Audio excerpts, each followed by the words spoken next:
Bonsoir Clément Viktorovitch. Bonsoir. Vous êtes arrivé tout à l'heure au moment de l'annonce d'Elisabeth Borne à Matignon. On vous retrouve donc et avec vous, on va revenir sur la rhétorique de celui qui est désormais l'ancien Premier ministre Jean Castex. Il a remis sa démission tout à l'heure. Vous avez passé pour nous au crible ses discours durant les 22 mois, près de 2 ans qu'il a passé à la tête du gouvernement. Pour vous, il manie avant tout une rhétorique de l'image. Une rhétorique de l'image, oui, dans tous les sens du terme d'ailleurs. C'est ce que je vais essayer de vous montrer, en commençant par remarquer qu'au moment de dresser le bilan de son action au gouvernement, c'est finalement beaucoup son image en tant que Premier ministre qui revient. Il y a par exemple cette vidéo de décembre 2020 qu'on a vu ressurgir, dans laquelle on voit Jean Castex en pleine conférence de presse chercher désespérément ses lunettes, qui sont en fait bien en place sur son nez, et puis bien sûr son accent qui a été la source de nombreux commentaires au point que lui aussi en plaisantait. Bon, c'est intéressant Clément, mais tout ça n'a pas grand-chose à voir avec la rhétorique. Eh bien en fait, si.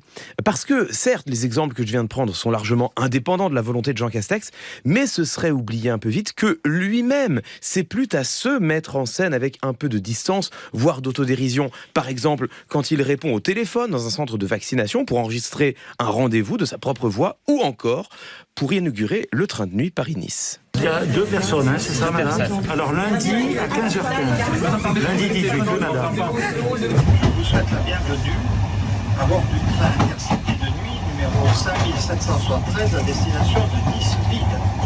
Exceptionnellement, ce n'est pas votre chef de bord qui vous parle, mais le Premier ministre.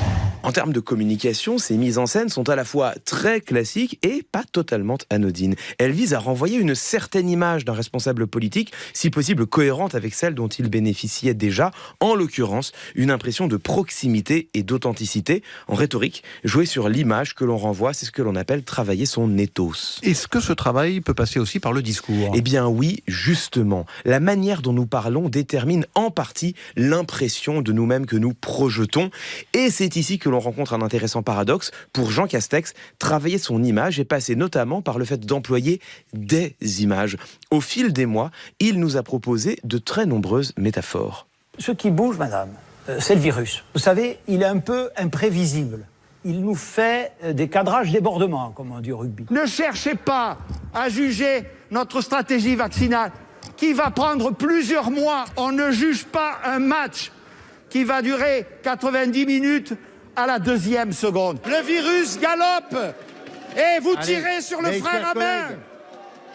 Que pensent nos concitoyens de ces facéties ? Voilà, le virus qui fait des cadrages débordements, la vaccination qui est un match qu'on ne peut pas juger à la 2e seconde, le virus, lui, galope et certains tirent sur le frein à main, des métaphores sportives, automobiles, animales, bref, inspirées du savoir et de la culture populaire. Et ce n'est pas fini. À l'occasion de la campagne électorale, Jean Castex nous a confié son amour pour les fables de La Fontaine. Là, il y a un chat qui s'appelle Ramina Grobis, un chat, dit La Fontaine, faisant la chatte-mythe. Ce chat, il est tout doux, tout gentil. Et quand ce pauvre petit lapin et cette pauvre belette arrivent jusqu'à lui, il les croque, il les mange. Bon, eh ben, c'est ça. Derrière Marine, il y a toujours un Le Pen. Il faut quand même le rappeler. Voilà, donc ça, c'est pas une métaphore, c'est une allégorie, une histoire longue dont on peut tirer un enseignement concret. C'est le principe même des fables, d'ailleurs. Et vous l'entendez, Jean Castex va puiser ses allégories dans la sagesse populaire et tout comme il allait puiser ses métaphores dans les loisirs du quotidien. Et pour vous, c'est une stratégie ? Alors ça, c'est toujours délicat d'y répondre. Après tout, il est possible que Jean Castex soit sincère.